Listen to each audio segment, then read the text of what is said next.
আপোনালোকে ধান খেতিত ভাল দৰৱ বিচাৰি আছে নেকি, যি আপোনাৰ ধান খেতিৰ পোখা বৃদ্ধি কৰাত সহায় কৰিব, যি আপোনাক ধান অকণমান বেছি প্ৰডাকশ্যন কৰাত সহায় কৰিব, তেনেকুৱা কিবা দৰৱ বিচাৰিছে নেকি? যদি হয় আপোনালোকে বিচাৰিছে, আপোনালোকে ব্যৱহাৰ কৰিব পাৰে আদিত্য এগ্ৰ চায়েন্সৰ আমি এটা কম্ব ব্যৱহাৰ কৰাইছোঁ টপ ড্ৰেছিং হিচাপে, য'ত আমি খেতিয়কসকলক ব্যৱহাৰ কৰিবলৈ দিছোঁ।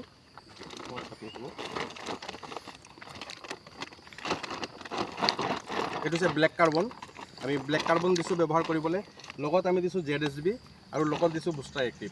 এই তিনিটা বস্তু আমি আদিত্য এগ্ৰ চায়েন্সৰ ধান খেতিত ব্যৱহাৰ কৰিবলৈ দিছোঁ। এই তিনিটা যদি আপুনি ব্যৱহাৰ কৰে, ব্যৱহাৰ কৰাৰ ফলত কি লাভ হ'ব আমি আপোনাক জনাব বিচাৰিছোঁ।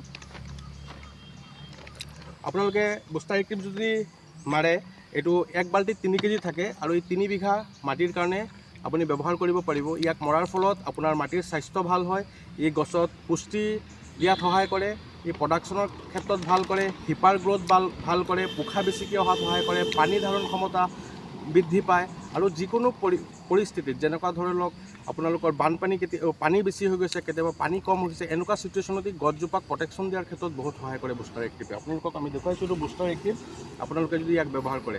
তাৰ ফলত আমি কাৰ্বন দিওঁ, কাৰ্বন দিলে মাটিৰ গুণাগুণ ভাল হয়, ই গছৰ খাদ্য গোটেইখিনি নেচাৰেলি গ্ৰ'থ কৰাত সহায় কৰে। ইয়াত কিছুমান বেক্টেৰিয়া সমষ্টি আছে যিখিনি আপোনাক প্ৰডাকশ্যন দিয়াত সহায় কৰে। লগত আমি ZSB দিছোঁ। ধান খেতিত আপোনালোকে গম পায় জিংকৰ বহুত প্ৰয়োজন আছে। জিংক দিলে আপোনাৰ ধানৰ যেতিয়া গুটিখিনি আহে সেইখিনি বেছি অহাত সহায় কৰে, লাষ্টিং কৰাত সহায় কৰে, আপোনাৰ প্ৰডাকশ্যন ভাল কৰাত সহায় কৰে, গছৰ কিছুমান আপোনাৰ বেমাৰ কম হোৱাত সহায় কৰে। তো আমি এই তিনিটা কম্ব ধান খেতিৰ কাৰণে দিছোঁ। তেখেত আমাৰ দাদা ৰিচেণ্টলি আজি খেতিত মাৰিছে এইখিনি বস্তু ধান ৰোৱাৰ পাছত। তো দাদাই কেনেকুৱা মাৰিলে আপুনি আমাক অকণমান জনাব। আজি এই তিনিটা বস্তু আপোনাক দিয়া হ'ল, আপুনি কি হিচাপত ধান খেতিত মাৰিছে অকণমান যদি আমাক জনায়, দৰ্শকসকলে ভাল পাব কথাটো।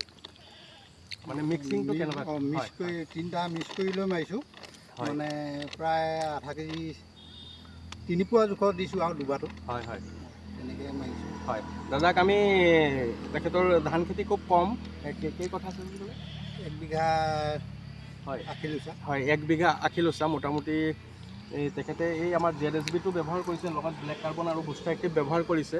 আজি আমি তেখেতক এই বস্তুখিনি ব্যৱহাৰ জাষ্ট কৰিছেহে।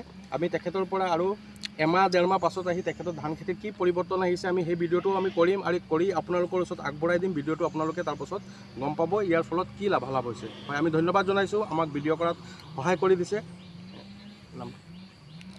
হয়, আৰু প্লাছ আমি এইখিনি বস্তু আপোনালোকক আকৌ আগবঢ়াই লৈ আহিম। এওঁলোকে আমাক সহায় কৰিছে, আমি ধন্যবাদ জনাইছোঁ। জয় আই অসম, জয় আদিত্য এগ্ৰ।